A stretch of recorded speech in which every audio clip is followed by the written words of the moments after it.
Wasak, mga kumare kong krik-krik, nandito tayo sa Barangay Tigman at boundary po ito ng Apu-Apurawan. Kung hindi ako nagkakamali, mga kumare kong krik-krik. At nandito tayo sa mangrove nursery nila kung saan dito po tinatanim yung mangrove, mga kumare kong krik-krik. At makakasalamuha natin yung mga nagtatanim po ng mangrove para po mapangalagaan ng ating kalikasan. Let's go! At syempre tatanungin natin siya kung ano ang procedure at kung paano nila ginagawa ang pagtatanim po ng mangrove. Let's go! Perfect. Wag muna, ganyan lang, go lang. Kung napapansin nyo, naka-screen ang kanilang taniman ng mangrove, mga kumari kong kirit-kirit, ayan, area. So, pasok ka, Nakshi. Ayan, makikita mo may mga mangrove na po silang tinanim. So, ayan, and then dito sa kabilang side, anak, ayan, buljak. Ang dami na po nilang naitanim na. Daan-daang mangrove na pa ito, mga kumari kong kirit-kirit. So, samahan nyo akong kausapin yung isa sa mga nagpapangalaga po ng mga seeds, ng mga pasibol na mangrove po dito sa Barangay Tigman, boundary ng Apurawan, mga kumari ko. Say hi, ate. Isa po sa mga tumatanim ng mangrove. Ayan. Perfect. Ito na po si mother. Wait lang. Sabit natin ang iyong mic. So, ayan, mother, kumusta naman po ang pagtatanim ninyo at pangangalaga ng mangrove dito po sa Barangay Tigman, boundary ng Apurawan? Okay naman, maayos. Talagang naalagan ay medyo nagkaroon ng kami sa mangrove na ito dahil siyempre masyadong mainit. Opo. At kaya ito ginawa namin ng paraan yung aming nursery para matakpan lang at maliliman siya ng ng lilim ng aming net. Kasi yung net namin na talagang manipis. Oo. Kaya makikita mo na para siyang medyo nalungkot. Opo. Oo, 'di ba? Kasi talaga, siya, sa tindi ng init. Oo, sa tindi ng init, talagang at saka hindi siya na-timing ngayon na tag-ulan. Opo. Oo, dahil bago lang na pa-implement itong ng nursery namin sa lugar na to. Opo. Gaano po kahirap yung pag-aalaga ng mangrove? Kasi hindi ito basta, kasi daan na rin po talaga yung tinatanim yung mangrove. Gaano po ito kahirap alagaan dahil sa gawa nga po sa init ang panahon? Gaano ito siya kahirap? Mahirap kasi yung pag-aalaga pa lang, dahil tingnan mo pag nagtatanim, dahil yan siya, ito yung pinaka kumbaga sa dangerous period niya, na nung maitanim siya, dahil siyempre tag-araw. Opo. So talaga sila na nakakaramdam sila talaga ng init, no, kaya parang kahirap, no. Sa side namin, mahirap siyang alagaan talaga pag ganitong seedlings na nililipat namin sa mga polyethylene bag. Oo. At saka dapat talagang inaalagaan siya. Dinidiligan. Kung kinakailangan namin diligan araw-araw, didiligan namin. At saka ang tubig na kinukuha namin dito, diyan sa may side. Tabang po, oo, tabang. Hindi tabang. Hindi siya tabang. Nag-mix siya ng alat at saka tabang. Oo. Ngayon siguro kung sa pagpanahon na ganito na tag-init at medyo mataas yung salt, no, ng tubig. Opo. Kaya medyo dinadamdam din ng ng mga tanim yung sobrang taas ng alat ng tubig. Kaya kung minsan pag maswerte na lang kung umulan, medyo mabanlawan siya. O ganun kahirap, no, mahirap siyang alagaan talaga. Hindi katulad ito nung seeds pa lang, yung seeds pa lang na nilalagay sa halimbawa maggawa ng seedbed, no, para sa mga buto ng katulad nito. Ito ay tangal. Tong puno ito, tangal ito. So ito yung kumbaga sa tawag dito sa species ng mga mangrove. Ito yung siyang parang pinaka madali siyang buhayin. Itong tangal. Kasi kung yung stick niya, yung tinatawag na propagules, ang itatanim, talagang siya, 100% na mabubuhay. Hindi katulad nitong seedlings na, pag seedlings kasi tapos ililipat, so nadadamage yung pinaka niya, yung mga ugat niyang maliliit. So yung nagiging dahilan na kuminsan talaga perfect. Katulad nitong ginawa namin ngayon, yung iba dito, mga nasa 100 bags na yan. Pero kailangan mo talagang alagaan para may mabuhay. Yes po. O katulad dito sa amin, 100 plus na yan. Ang natira lang dyan, yung tinatawag na pututan, itong pututan, pinakamasilan sa lahat at saka yung pagatpat, pinakamasilan sa mga seeds ng mangrove. Yan yung pinakamahirap alagaan. Ang ano, pagatpat at saka Pagatpat, ang opo. pututan. Kaya ang ano talaga, siguro ang pinaka-the best talaga na nakikita ko dito, yung propagules ang itatanim. Para kung propagules, 100%, no, na mabubuhay talaga yung ano, yung mga seedlings niya. Mangroves, Oo, opo. yung mangroves. Oo. Ito, ano ito, iba't iba ang uri niya. Iba't iba yung Okay. species. Oo. Iba-ibang variety ng Oo. mangrove. Ito siya, bakaw ito. Ito. Bakaw, Ito po. bakaw sa tingin ko nito, ano ito, mga bakaw babae. No? Ito lalaki, itong matataas okay. ang ano. Totoo. Oo, kasi may tatlong klase ng bakaw. Bakaw lalaki, bakaw babae, at bakaw bato. Yung bakaw babae ito. Sige, pakita Ito natin. bakaw lalaki to ha. Oo, yan. Bakaw, Yung yung mataas, yan Opo. ay tinatawag na bakaw babae. Female bakaw yan siya. Kasi mataas siya. Opo. Ito naman, ito yung male na mm, bakaw. Oo. Yan ang tawag na sa kanya propagules. No, yung mga- Propagules. oo, Ito po propagules. yung- Oo, yan, okay. yan. Pag stick pa lang siya, Opo. tawag yan propagules. Ang babae kasi mahaba ang propagules at makinis. Opo. Ang lalaki naman ay medyo mataba siya na mababa Opo. at ano siya, yung tawag dito, yung medyo may grob-grob. Opo, may Yan, ganyan. mga Oo. konting Oo. nakatibsol.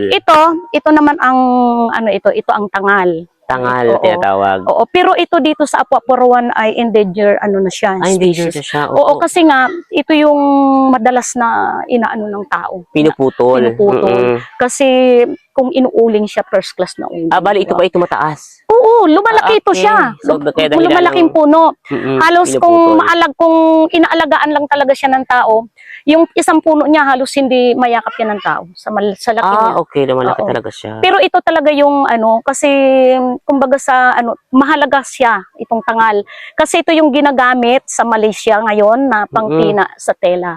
Ay, wow. Oh, ito yung Grabe. kanyang ano, ito yung kanyang pinaka ano talaga, yung kumbaga sa pakinabang. Yes, po, No, malaki oo. pala talaga ang Oo, malaki ang nila. pakinabang sa tangal. Kasi ito yung ginagamit sa mga tela, mga special na tela, na sa Malaysia ito napakamahal ito. Grabe. Kasi bawal ito kinukuha yung binabalatan yung puno. Pero dito sa amin talaga ito nanganganib na siya, yung ano niya, yung uri niya. Kasi ano to talagang kumbaga sa kung inuuling ng tao, talagang first class First na uling. class, Oo. Kasi pag alam mo ito pag inuuling to, alam mo siya kung tangal o hindi. Kasi yung uling niya makintab at saka Makintab, kumakalansing. Oo. Yun yung kanyang ano nito. Ito naman, ito yung tinatawag na pututan. Pututan. O ito pututan. Yan yung nandyan. Opo. Yung mga puno na yan. Ito Okay, pututan. isang uri din ito siya ng bakaw, pero ang pangalan niya talaga is pututan. Pututan. Ito Oo, po. yan. Pututan yan Ito siya. po ay lumalaki din ang pututan. Oo, yan yung mga punong yan. Okay. O yan, ito yung nandyan sa may inaano niyan. Yan. Opo, Mga okay. species yan ng pututan. Ito, bakaw ito. Ito po ay O, bakaw ito na. propagules, no, ng Propagules bakawan. Oo. Ito na siya magugulang na ito. Itong ano niya na ito. So, ito tangal. So, wala Tangal. kaming pagatpat. Saan ang pagatpat namin? Parang, ito. Ito yung pagatpat. Ito yung pinakamarami ngayon dito sa amin. O, yan, Yung side na yan, puros pagatpat Pagatpat. yan. Oo. Variety din po yan siya ng Oo. bakaw. Okay. Kondin yan siya. Species ng, Mangrove. ng mangrove. Yun namang tinatanim doon, ito. Sige po, check natin. Para makita nyo kung ilang ano ito siya. Oo. Ito, piyagaw ito. Ano po? Piagaw? Oo, ito. Ayan. Piagaw. Oo, ito, piyagaw ito. Piyagaw. Piagaw. Ito po. Yes, oo. Yan, Ito siya. Yan, ito Siya, ang ma'am. piyagaw. Ang puno nito, ang kahoy nito ay pag lumalaki siya parang pilipit siya. Okay. Pinakamatibay siya rin na ano, na kahoy, Uri ng mangrove. na uri ng kahoy pag lumalaki siya. Mm-mm. Kasi yung kahoy nito pilipit, parang akala mo ano, kaya mahirap siya matigas siyang putulin. Yeah. No, pag medyo halimbawa natuyo na, Opo. so mahirap siyang putulin kasi makunat siya. Kasi ang kanyang yung fiber ng ano niya ng kahoy, pilipit. Pilipit, oo. Yan. So ito ito ang piyagaw. Piagaw. Yan, oo. So, sa procedure po ng pagtatanim, paano po siya? Ito, ganitong ginagawa kasi para makasurvive talaga siya. Ang Oo. ginagawa ng mga kasamahan namin dito, kailangan namin gumamit ng putik. No, putik. para maging fresh yung puno bago takpan siya ng lupa na ano. Ito po yung pantakip. Oo, yan ang yung lupa na pantakip. ito. Oo. Tapos putik po yung Putik yung kasama. ibabalot siya ng ano, ng putik ang puno kasi pag hindi mo yan inano, malalanta agad. Malalanta. Tingnan mo yun, di ba? Parang ano siya, parang malungkot. Kasi naaapektuhan yung ugat na maliliit. Kaya kailangan mong ibalutin muna ng putik. Oo. Opo. Para press lang siya, ano, basa. Tapos takpan mo siya ng ano, tapos didiligan. Ito, hindi pa namin ano ito dahil baka may ano pa siya na malanta. Okay, ito bali fresh pa lang po na pagkatanim. Ito, ito, sure na yan yung nandyan, Okay, na buhay na, oo. Buhay na yan, pwede na yan siyang, ano, pwede na siyang Transfer. transfer. At ito ay expected ng ano nito ng pagtatanim ay June. So June. magkakaroon kami ng tree planting Dito sa din aming po? mangrove. Oo. Okay. May site kasi kami. Kasi ito project pamana ito, Opo. no, na ipinagkaloob dito sa amin. Tapos hinande lang ito siya ng Kaptipowa. So ang Kaptipowa ay isang association at ito ay para sa ako ng ito association ito ng mga may-ari ng mga peace fund. Oo, kasi ang Kaptipowa, ibig sabihin ng Kaptipowa, ang ki ay kapisanan ng Plaridel, Tigman, Apo-Apurawan, Peace Fund Owner Association. So, yun ang Kaptipowa. No, yan ang ano niya. Pero talagang ang nagkaloob dito sa amin Palawan Tribes Mission. Oo, sa pamagitan ng aming ng aming project coordinator, si Ma'am. Pero ang ano talaga namin, ang founder talaga nito ay si Father Limsa. Father Limsa. Okay. So, ibinaba ito para tulong para doon sa mga tao na walang hanap buhay. Kasi ito yung mga tinatanim pag buhay na babayaran ito ng foundation. Oo. So yan yung aming ano yan. Yan po. O ito yung mga site na tataniman. O yan, site planting sites 1 tapos ito 2 kasi medyo na ano yung aming iba na yan, hindi na namin na ano, pero dapat doon niya nakalagay na sa site na tataniman nitong June. So ito yung expected talaga na buwan na itatanim namin. Kaya yung June. Oo, kaya yung nakasurvive na ito na buhay na talaga siya, ito na yung ihahakutin na itatanim at magkakaroon kami ng ano na kasi i-rehab yung area ng mangrove area na medyo medyo nakalbo na siya, medyo nasira na wala na siyang mga puno. So ito yung purpose nito ng project na to. Grabe. Oo. At saka ito din yung tulong na rin ito no sa mga beneficiary na wala namang magawa no na ano kasi talaga nakikita namin ito na napakalaking tulong. Yes, sobra po talaga. Sa mga nanay, lalo na sa mga nanay na tumatambay-tambay kasi pagdating na maayos na matanim na ano na ito, mabuhay na yung mga ano, babayaran na sila. Yes. Ang halaga ng bawat puno ng mangrove na itinanim namin, itong bakaw ay sa 8 pesos siya no. Bali 10 pesos ito. No, pero yung ang mapupunta sa nagtanim ay 8 pesos lang kasi yung piso mapupunta sa ano namin sa MMC. Ang MMC ay Mangrove Management Committee. So ako yung chairman ng committee na to. Nice to meet you, ma'am. Di kita natanong kung ano ang katungkulan mo dito sa... Ako yung chairman nito. Tapos ang ano nito, so kami yung mga ngalaga. Kasi meron akong mga member dito, may chairman, may mga BOD ako. Pero kami ay hinahandle din ng Kaptipowa. No? Dahil ako member din ng Kaptipowa, secretary ako ng Kaptipowa. So marami kami dito. Bali, ang nag-handle ngayon nito ay yung association ng Peacer Fox. So ayun ma'am, gusto kong malaman, isa po sa mga nangunguna dito sa pagtanim ng mangrove, ano pong pangalan ni ma'am? Ako si Mrs. Arlina Medroso. Ako yung chairman ng MMC, Mangrove Management Committee, no, dito sa Project Pamana na to. Yes, maraming salamat po sa patuloy na pangangalaga ng ating kalikasan po dito po sa barangay Tigman, boundary po ito ng Apo-Apurawan. So sa pangunguna po ni Madam, maraming salamat po. Hopefully po ang membro po ng LGBTQIA+ Aborlan ay makakasama po kami this coming June sa tree planting po ng mangrove. Hopefully po sana may imbitahan kami ng LGU para makasama po kami dito sa pagtanim. And of course ma'am, hihingi na lang po ako ng demo kay ma'am kung paano niya tinatanim yung ng mangrove. Kung paano siya naglalagay ng lupa, kung paano niya inilalagay yan. So ito bakaw. Ito ay ito na yung propagules ito ng bakaw lalaki. Paano ang proseso niya ng inyong paggagawa? Ayan. Kumukuha po kami ng putik.